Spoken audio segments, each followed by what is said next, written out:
Hello and welcome to another edition of Althoff on Illinois. My name is Pamela Althoff. I am the state senator from the 32nd District, which covers most of McHenry County and a sliver, but a very important sliver of Lake County. I have with me this morning my guest, Senator Karen McConnaughay, who is from St. Charles, Illinois, and represents the 33rd District. And you might have guessed by those numbers that she is in the neighboring district and has the southeastern quadrant of McHenry County and goes south into Kane County. Karen has been a member of the Senate Education Committee. She's also served on the EFAC, the Education Funding Advisory Committee, and as such, she's become somewhat of the Collier County educational resource for many of the Senate legislators. And today we're going to talk about the most important topic in Springfield right now, which is educational funding reform. Before we get into that, though, I do want to note that we are sitting in the old state capitol in the Senate chambers, and those are our surroundings today, which is extraordinarily moving and motivating and, yes, very historical. So we thank the Society for allowing us to tape here today.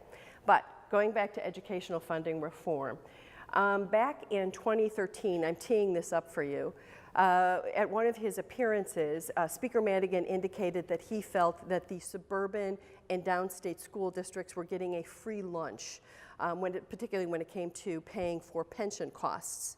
I don't think that I'm emphasizing it too much when I say that many of us took great offense, seeing as how in many of the Collier counties, particularly Lake, Kane, and McHenry, we pay the highest property taxes, 70% of that going to education. We decided that we were going to investigate and discover why he made that statement.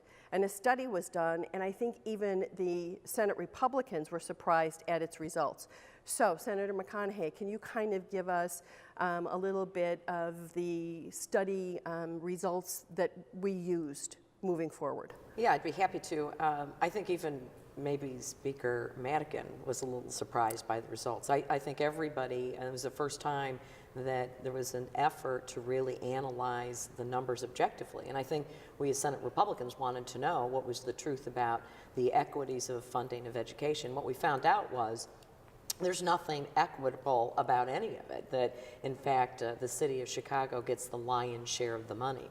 So for instance, the total population of kids in elementary K through 12 education, 18% of them come from the city of Chicago.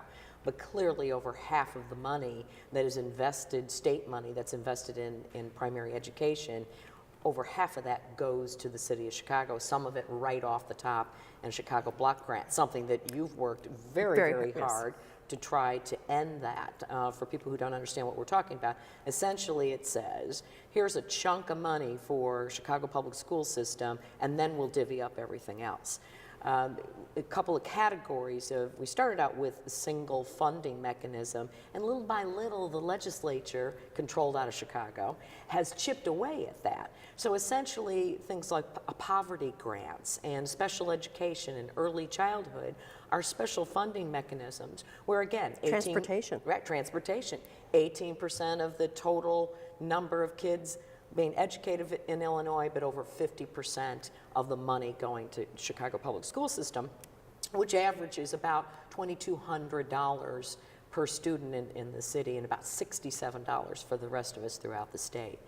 Clearly, not a free lunch? No, not a free lunch whatsoever. And it really underscored the real issue that we're dealing with here in Illinois, and that is, how do we adequately fund education so every single child in this state is allowed a quality education. And clearly that report indicated that that's just simply not the case, especially downstate. So, okay, we take this information, we do editorial board meetings, we take it out to the public, we provide it to our colleagues on the Democrat side in the Senate, and the outcome of that was the creation of EFAC, Education Funding Advisory Committee, right. EFAC. Can you as a member, tell me a little bit about how that was formed, what happened in that committee, and then ultimately what your solution was and the recommendations that that committee made? Well, as a result of the report, as you indicated, as a result of that report, a resolution was introduced in our chamber by Senate Republicans and then also joined by Senate Democrats, Andy Minar in particular, a resolution that created the committee in a bipartisan, bicameral way. Passed over in the House, but when it came time to start the activities and make the appointments to the committee, Speaker Madigan failed to make any appointments. So in effect, it became a Senate committee. So we were off to a somewhat rocky start. But essentially what the committee was expected to do was to do a basic evaluation of our funding formula and make some recommendations to the General Assembly as to a better way to go about funding education in a way that we are meeting the needs of every single child in the state, ensuring that every child gets a quality education. Regardless of where they live. Right. It's not a complicated premise. And we had a number of hearings last year. I want to say maybe 7 or 8 hearings across the state. Out of that came a recommendation from the committee that talked about the very things that common sense would tell you we need to have: single formula funding, providing a reliable, transparent method for providing additional resources to children with special needs or living in poverty, but something that is consistent and transparent across the state. Solid recommendations coming out of the committee, and then one day we found out without Republican input that Senator Minar on the other side of the aisle had introduced a piece of legislation now commonly known as SB 16 that essentially took a complicated formula and made it twice as complicated. Which we do here in Springfield often. And I think there was a feeling that that bill passed in the Senate, but there was a huge assumption made by many that that wasn't going to pick up any traction in the House. However, we discovered that over that summer break, there actually were in fact discussions with House leadership on the Democrat side about continuing those discussions and maybe taking Senate Bill 16 pretty much in its current form and running that legislation in the House. You were one of the advocates who understood immediately how important it was for us to get that message out, particularly again to the collar counties that were extraordinarily harmed financially by Senate Bill 16.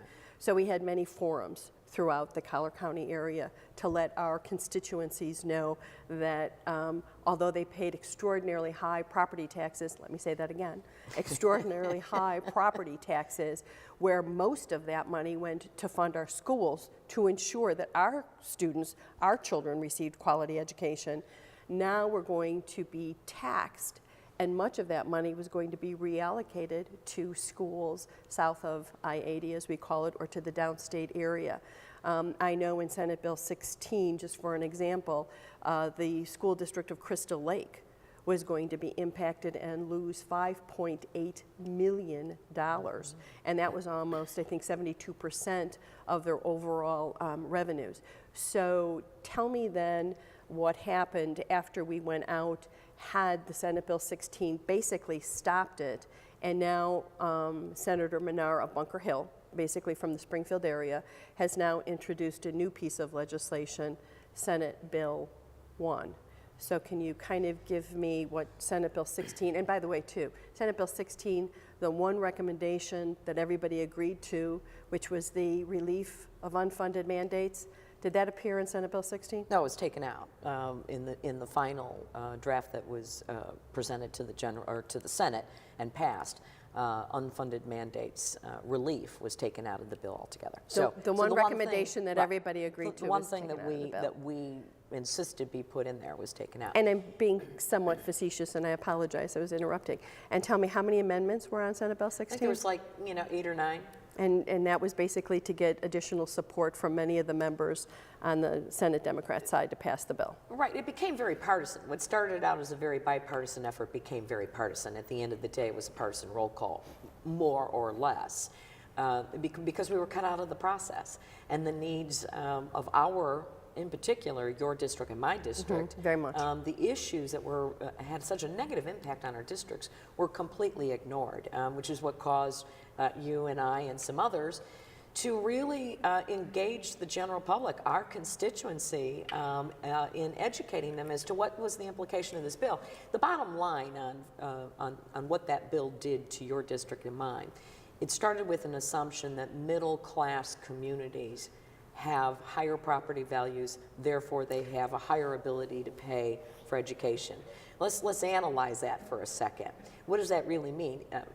More or less, in your district and my district, we pay between, our school districts pay between 70 and as much as one school district in my area, Geneva, pays 95% of the cost of public education through property tax. So almost every single school district in our area, in the Collier County area, is paying between 70 and 90% of public education through property tax. That's today, before you start with SB 16. What SB 16 did, it took that remaining 10 to 30% that was coming from the state and whacked off 80% of that. So essentially what was happening was a movement to find the resources to provide additional education dollars for other school districts all across the state by essentially telling our district, you're going to pay for education totally with property tax. And you mentioned it earlier, our counties, McHenry, Kane, Lake County, Will County, DuPage, are in the top 50 highest property tax counties in the entire country. So the idea that, because that's the only place to make up the difference in our districts, is to go to property tax. Outraged. People were outraged. Particularly because there were numerous referendums, I know in McHenry County, in Lake County, to ensure that there was adequate funding. So our high property tax was because we chose by referendum to increase those revenues. Right. And also keep in mind when we talk about that 70-90% that we pay through our own local property tax, in the city of Chicago, they pay about 42%. Right.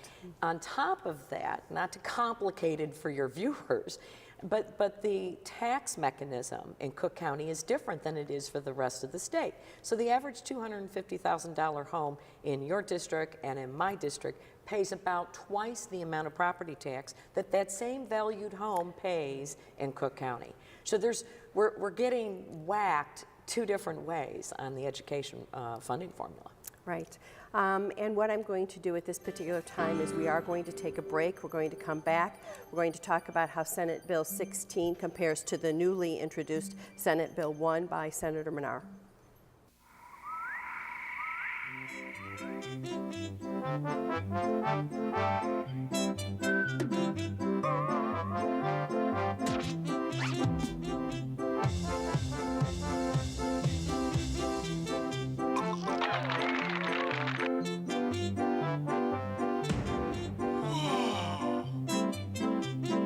Please act responsibly. Don't clown around with our natural resources. And thank you very much. We are back talking with State Senator Karen McConnaughay, who has served on the Senate Education Committee as well as being a member of the EFAC, the Education Funding Advisory Committee. And we are talking about education funding reform, a very interesting topic here in Springfield.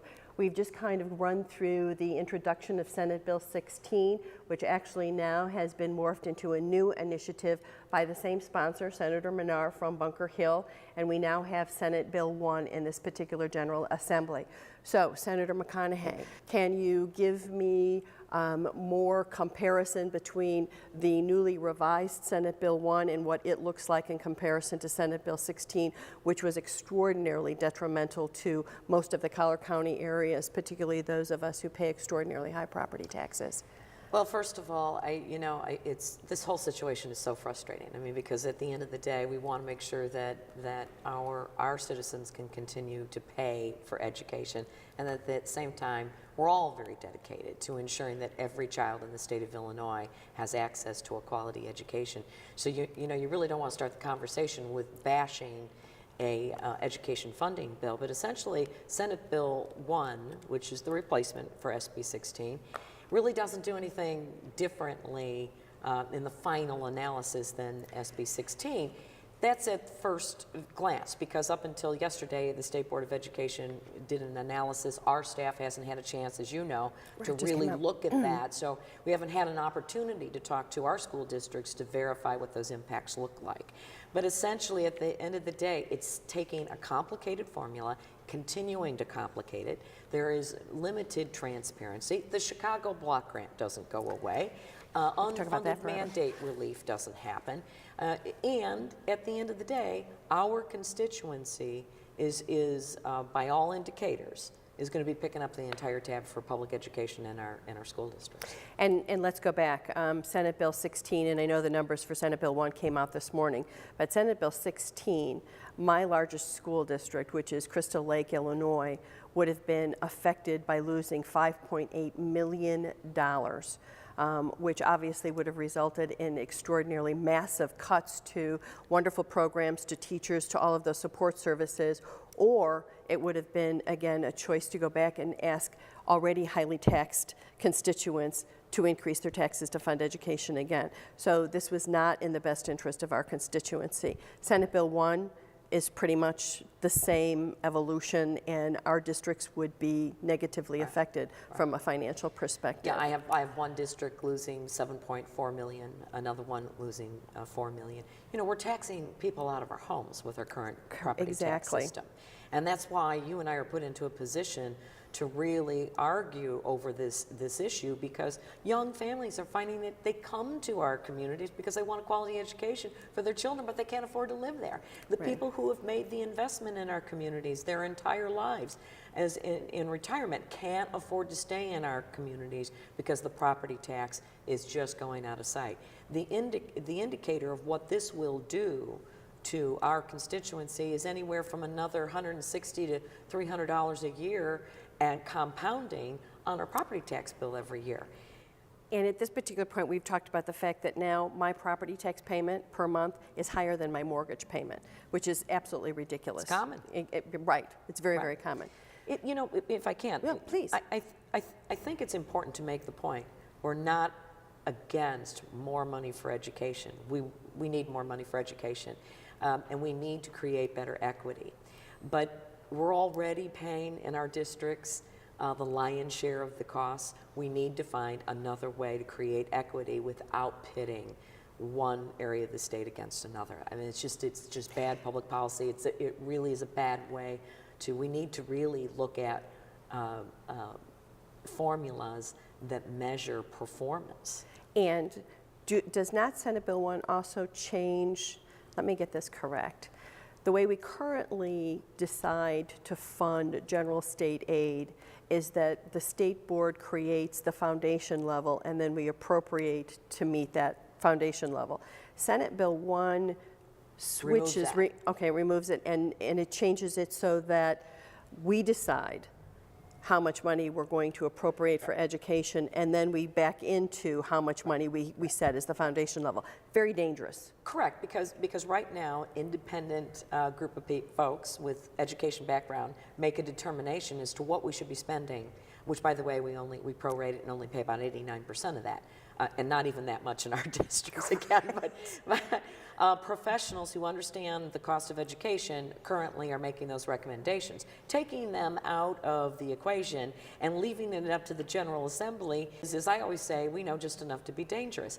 You don't empower the General Assembly to make those decisions, because we will make political decisions, absolutely, not decisions that are in the best interest of our children.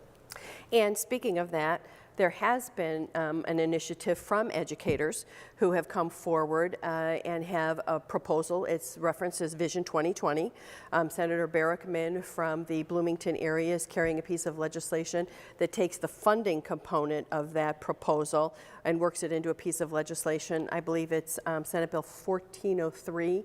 And it basically suggests that we fund education based on an evidence-based formula, which means that educators would basically come up with a level based on regions of how much it would cost to educate a child within, McHenry County or within Kane County or down here in Sangamon County.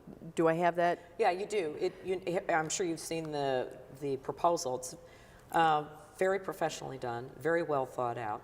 It's not reinventing the wheel. There are states that have found the evidence-based funding approach to be very effective in changing, what is this all about? Why do we care about how we fund education? Because we want better outcome for our children. Vision 2020 holds your education system accountable to that. They're doing it in Texas, Arkansas, North Dakota, Wyoming. So we're taking a page out of somebody else's successful book and saying, Illinois, step back, think this all the way through, methodically identify a funding mechanism that is a prototype that meets the needs of every individual, not by school district, not by region, but by individual child, and establishes a minimum amount for that child, and then adds, what do they need? If they need special ed, or they need tutoring, or they need summer school, funding tracks with the child and not with the region. And so states that have done that have found that they are able to take the limited resources that you have for education and really apply them where you need to achieve better results for children. And isn't that exactly what we want to do? One would think. And it's a little bit more transparent then as well, too. Absolutely. Because you can track that and people know exactly where their tax dollars as well as the monies that come into the state are going. Right. I kind of wanted to also talk a little bit about the working relationship. My understanding is that Senator Menard, even though we don't particularly like the Senate Bill 1 proposal for our region, is working collaboratively with Senator Barackman on trying to see if we can't come up with more of a revised proposal that takes into account some of the proposals that Vision 2020 advocates are attempting to move forward.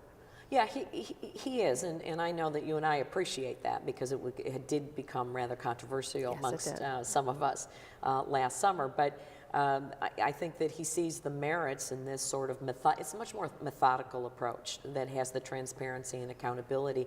And most importantly, I think Senator Menard agrees, and I would hope he encourages the idea that we're bringing professionals into this discussion. Exactly. People who understand what it takes to educate children are part of the deliberation and not bureaucrats and politicians. And tell me again the organizations and the groups that are backing Vision 2020 and have actually put this proposal together. It's a whole series. Well, now you're gonna tax my memory here. Well, but I thought you had the book right there, right? You thought I had it memorized, right? Okay, you just did that to me on purpose. Sorry. Okay, so I have to put my glasses on now if you want me to read that, but it is important. Here we are. It is important to know just the caliber of people. Illinois Association of School Administrators, Illinois Association of School Business Officials, Illinois Principals Association, Regional Superintendent of Schools Association, School Board Association, Superintendent Commission for Study of Demographics and Diversity, just to name a few. A few. So, I mean, if you aren't getting a composite of professionals who know what they're doing at the table, this is the best chance we've had in a very long time, I think, to take a fresh look and come up with something that we can be proud of in Illinois that will really allow us to educate our children and with equity across the state. Doesn't mean that our folks are going to pay any less for education, but understanding that we have something that really works for everybody would be a big change in Illinois. Absolutely, and I think it's been an issue I am a former educator, and I'm not going to tell you what year I graduated from Illinois State University. However, we have been discussing the inequities of education funding since I started to teach, which was way back in the 70s. And we have not yet come up with something that is equitable and fair to everybody who attends a public school in the state of Illinois. And the difference, again, between Vision 2020 and everything we've talked about before in the past is, in the past we have tried to create something new and different that is ours. Instead, with Vision 2020, it's taking, tried and proven systems from across the country and use those as the foundation for building something that is workable. So we have Senate Bill 16, which is now done. We have Senate Bill 1, which is moving through the Senate committee process. Has it been heard in education? I apologize. It has not. All right, so we're still working on the final version that the committee will hear. And we also have then Senate Bill 1403, which is the Vision 2020 proposal, which also too has not yet been heard, but is still being kind of drafted and revised so that it comes in its final format before the Senate. Any feelings on your part in talking to your educational colleagues about how that will progress in the House? Is there any collaboration with any of the House members that serve on education committees? I think that there are those who, like one bill over the other, but I think that overall you're getting a sense, a momentum behind Vision 2020 that I think will begin to take shape over in the House. I think there's a whole nother piece to this that we haven't even talked about today, and that's the governor. Governor Browner ran on, one of his key objectives was to provide quality education to every child in Illinois. In his 2016 budget proposal, he adds $300 million in additional funds and another $35 million in early childhood education. So this is a governor who also, by the way, has always put his money where his mouth is in the private sector, investing in school alternatives in the city of Chicago. He's passionate about educating children. As is his wife. As is his wife. And I think what you will see is, I think he's a little preoccupied right now with budgetary issues that we're all debating. But I think once the air clears on some of that stuff, I think you're going to see the governor step up and take some leadership on these issues. They have not weighed in on Vision 2020 yet, but all indicators are that they like the process. They like the direction. The evidence-based. Right. And this gives you a year, if this passes, this gives you a year to do some of the analysis that would allow us next year to really finalize and create that foundation. So I think that what's going on in the House is beginning to track with what's going on in the Senate in terms of momentum on Vision 2020, but the real indicator will be where the governor comes down on this. And it would be absolutely wonderful if we actually all got together and came up with something that was viable and positive for the state of Illinois and all of our children. We are doing the same. We are now starting to try and educate our constituencies. And I also, in closing, would like to take a moment to inform you that, once again, we're being extraordinarily proactive, and we are going to host on April 1st at Wakanda High School the first of many forums to bring you up to speed on what's happening here in Springfield with educational funding reform, as well as to educate you about the Vision 2020 proposal. April 1st, Wakanda High School, 7 p.m. And also, Senator McConnaughay, we're doing one in your district. April 16th. At Jacobs High School. Again, at 7 p.m. We invite all of you to attend. Would love to see you and answer any of the questions that you have about this very important topic. Thank you very much.